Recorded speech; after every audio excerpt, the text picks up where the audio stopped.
Hey, so I just got back from watching Stranger Things season 3 for the second time, basically. So here's my spoiler-free review of the season. I don't usually do TV show season reviews, but this one I kind of felt like doing that since I finished it so early.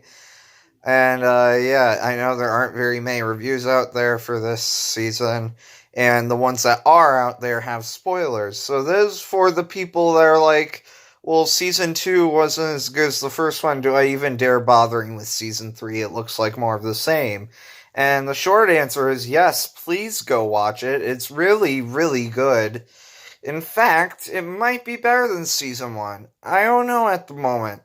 And I've rewatched it twice to see if that would fall. It's I'm honestly not sure if it's slightly weaker than season 1, on par with season 1, or better than season 1. I can't figure it out right now. It's definitely got way more action and tension than the first two seasons even combined. So that was a welcome change that I wasn't quite expecting. Just like the first two seasons, there's a fair amount of drama in it, though I kind of wish that there was a little bit more since it felt more prevalent in the first two. That's not saying that the third season's without its drama, but there isn't nearly as much, and only a couple of moments come across as really impactful, but it's still fine. I mean, there's so much here that's good. There's like basically no thriller. There's basically no filler, but it just always keeps you engaged with its characters getting into really just interesting situations. I like the way that they divvied up the groups. It made the character interactions really interesting. The character growth was very necessary and very well done.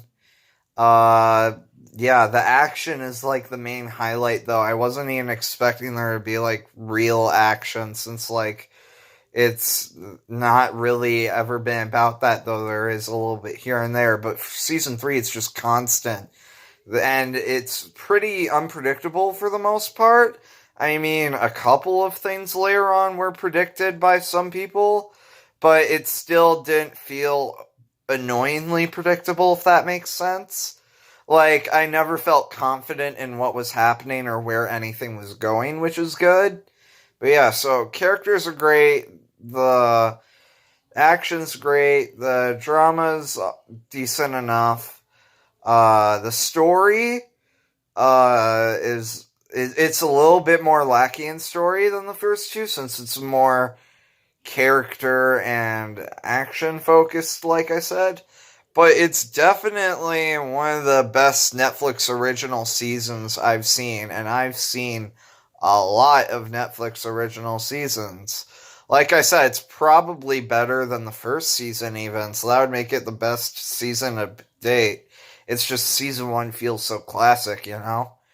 I'm not going into spoilers, but apart from Will being Will, because that's where all the drama from season 2 came with, I felt it was lacking in the drama department until the third act. Now, of course, I won't say why.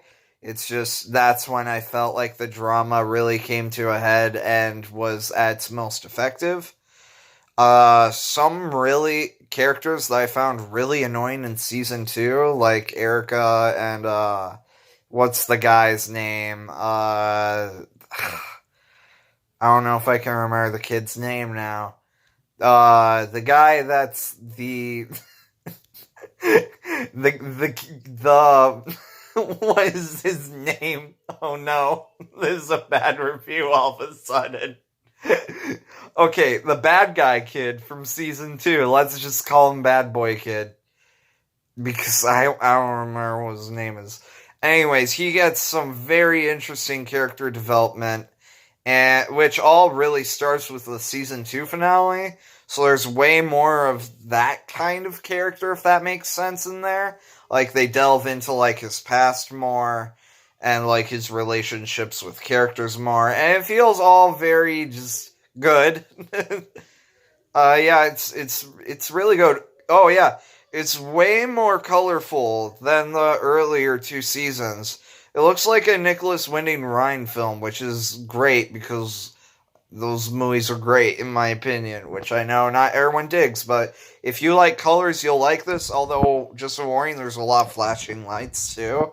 So, like, if you're photosensitive, they even give a warning at the beginning of each episode with the rating up in the corner. But yeah, the visuals were way better since there's a smaller episode count and there's just more concentrated goodness. It also means that the special effects are greatly improved upon for the monsters. In season 2, the CGI was atrocious and extremely fake. But in this season, it actually is like on par with movie special effects, which is, good enough. I mean, it's a television program that goes on for like, what, 7 hours? And so it feels like good enough CGI to pass without being very distracting.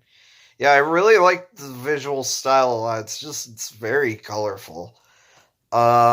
It's well written and directed. There are some great lines. But yeah, I really like that the characters that I didn't like from the earlier seasons were made into way better characters and were as annoying as they were when they're introduced in season 2. Yeah, I feel like the way that the relationships were built upon were great as well. What else? The cinematography was good. I enjoyed like all the 80s references that I caught. There were a couple of really clever ones. There's pretty good use of foreshadowing without being too terribly obvious that I noticed on a second run through. And then also on my second run through, I noticed a lot more interesting details. Like there's hidden layers to some jokes. Now, not quite to the level of an Edgar Wright film, but still, there are some hidden layers to jokes, which is cool. It's extremely rewatchable. It goes by really fast, pacing wise, and it's just a great season. If you've watched the first two and aren't sure whether or not to watch the third season, I'd say absolutely go for it. If you want to check it out but hadn't already, it's on Netflix, so I'd recommend that. I'd give the season 9 point. I'm struggling. Like a 9.5, 9.75 out of 10. Thank you for watching. Bye.